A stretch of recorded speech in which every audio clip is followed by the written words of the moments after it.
Wives, submit to your husbands. Your submission to your husband is seen as your service unto Christ. If the woman wants to know anything, let her ask her husband. I mean, that's God's design for marriage. Fathers are to preside in the home. The woman was made for the man, male headship. Most Christians claim to follow the Bible and the example of Jesus. But when you look at the original text, the primary source that describes how Jesus actually treated women, you see that Jesus never said a word about presiding or male headship. In fact, the record shows Jesus being radically inclusive of women and treating them as his equals. And the early Christian church was full of women leaders. So today we're going to answer two questions. First, how in the world did Christianity go from this to this?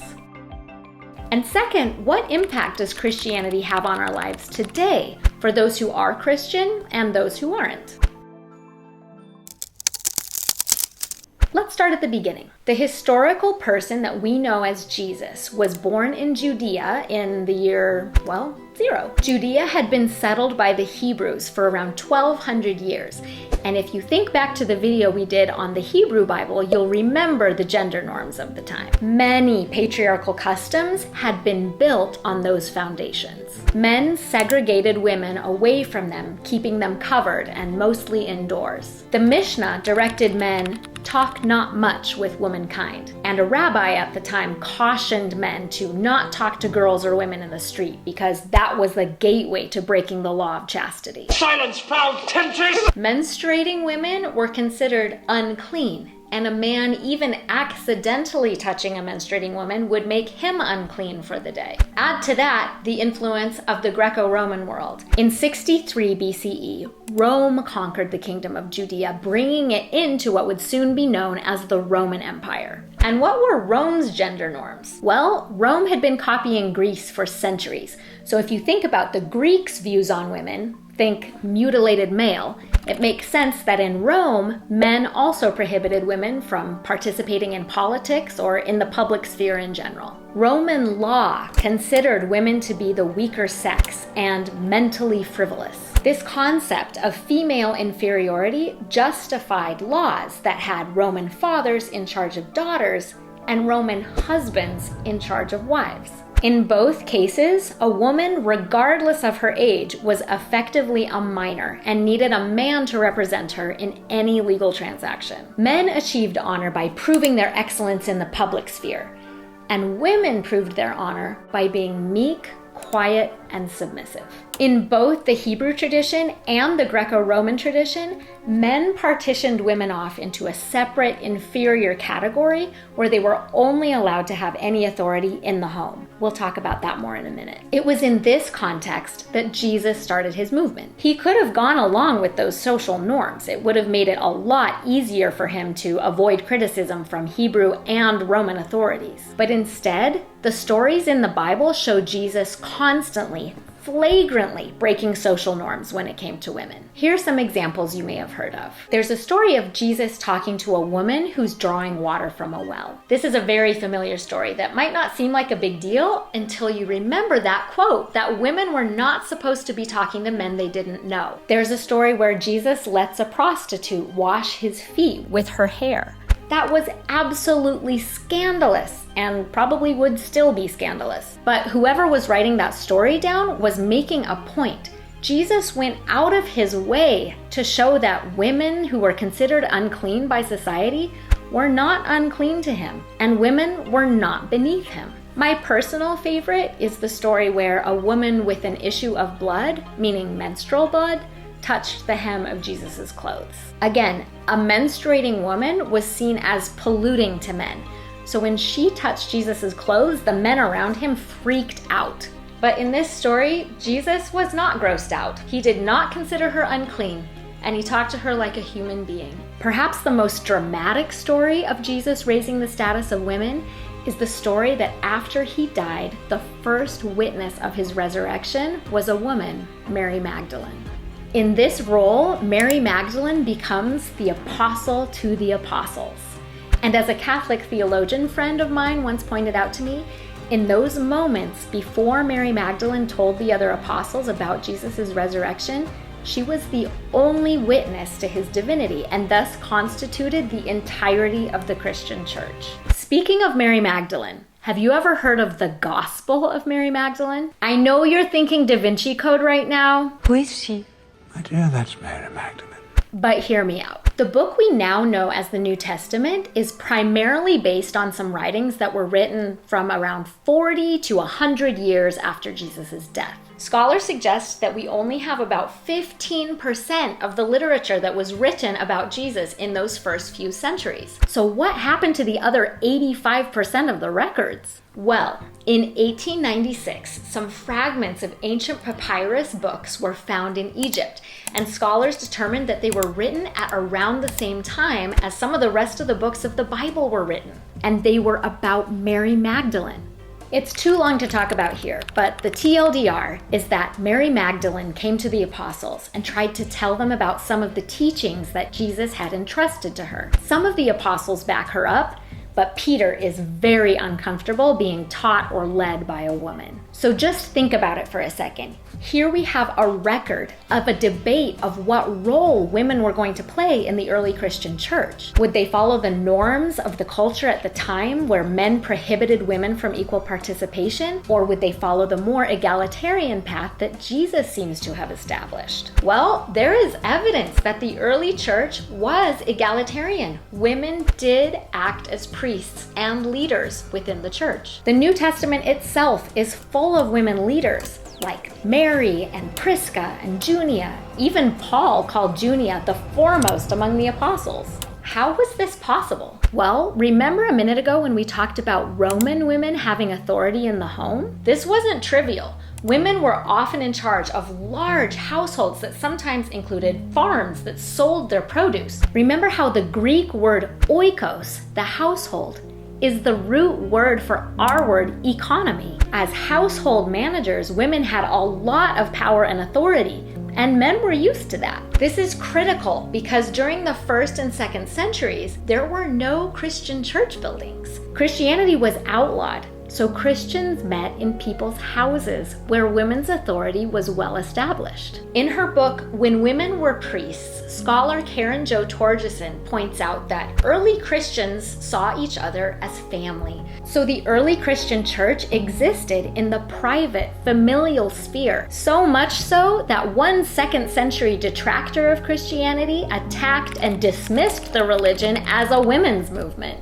At the same time, remember that tension between Mary Magdalene and Peter?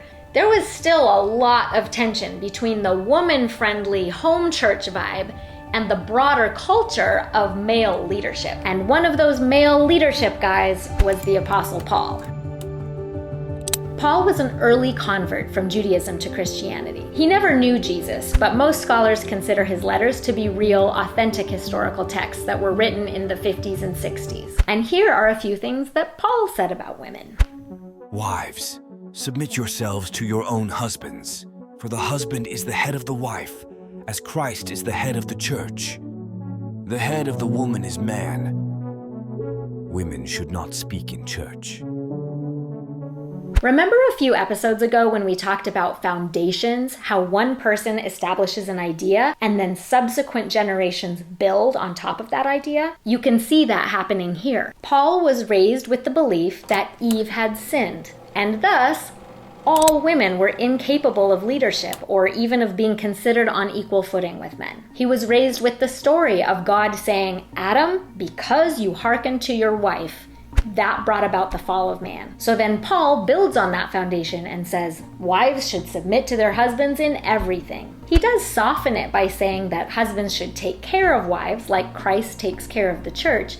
But even with that benevolent spin, it still keeps women in the role of children throughout their entire lives. So whose version becomes the standard, accepted version of Christianity? The egalitarian model that Jesus established and Mary Magdalene talked about?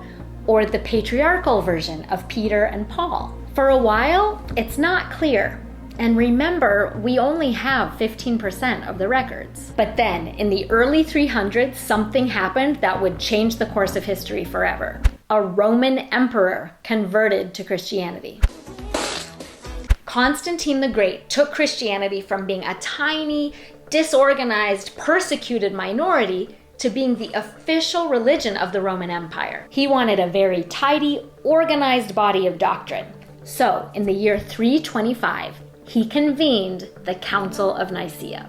This council was a meeting of all male bishops whose job it was to standardize the, until then, very unstandard new faith. There were a few more councils convened where these men determined which of the many existing accounts were going to make it into the official church canon. They chose the books that we see today, and 13 of the 27 books that made it in were letters written by the Apostle Paul. Isn't it interesting to think about a version of the multiverse where the Gospel of Mary made it into the Bible instead of the epistles of Paul? What about a world where men and women had convened in equal numbers in Nicaea to determine which books were going to make it into the canon? What if that version of Christianity had gotten exported all over the world? But as it happened, in this world we got Paul saying women submit, and women can't speak in church, and women are created for men and should cover their heads. Combine that with Greco-Roman norms, and you get early Christian church fathers who said things like, Woman,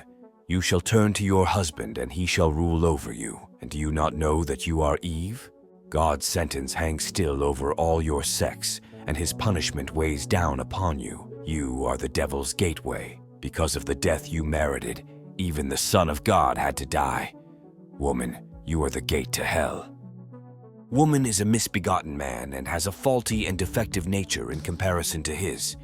To put it briefly, one must be on one's guard with every woman, as if she were a poisonous snake and the horned devil. It is improper for a woman to speak in an assembly, no matter what she says, even if she says admirable things or even saintly things. That is of little consequence since they come from the mouth of a woman.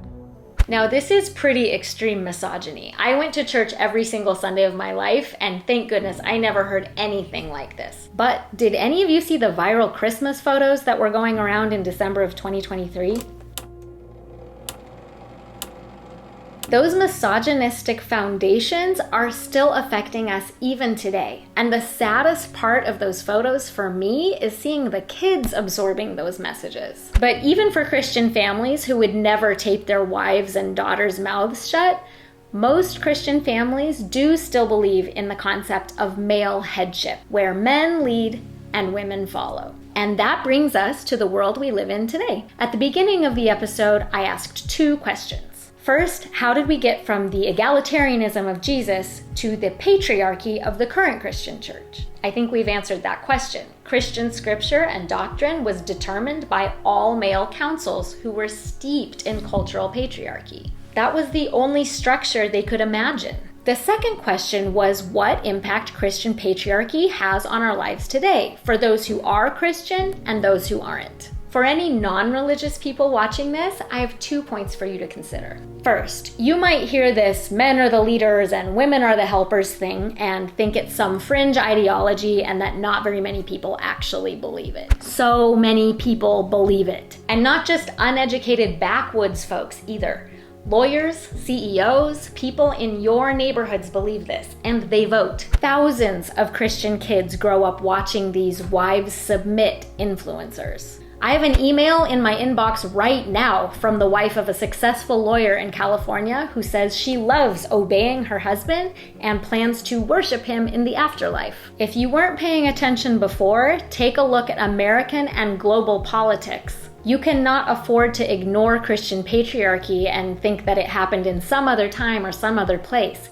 It's happening right here, right now. Second point, when you talk to people of faith, if you attack their beliefs or make them feel like you think they're stupid, you guarantee that they will dig in their heels harder. Trust me, I have been that person. If people ever disrespected my religious identity or beliefs, I would just think they were jerks and I would never listen to them again. So take the information in these videos as an opportunity to develop greater empathy and understanding about where people are coming from. Now, for religious people who have stuck with me through this, if you are a man of faith, please take a second to step into the shoes of a woman who's reading the Bible. How might you feel if you identified with Eve instead of Adam in the story of the creation and the fall of man? How would you feel if you were drawn in by the accounts of Jesus and how he treated women, and then stabbed in the heart by the words of Paul? Have compassion. It is really, really hard for a lot of women.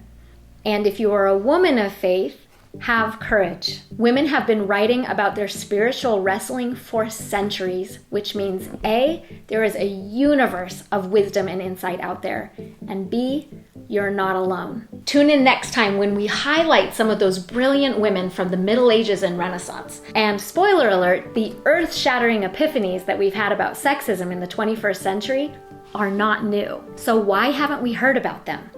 Find out next time on Breaking Down Patriarchy. Thanks so much for watching. Remember to like and subscribe because that really does help other people find our work, and then I'd love to see your thoughts in the comments below.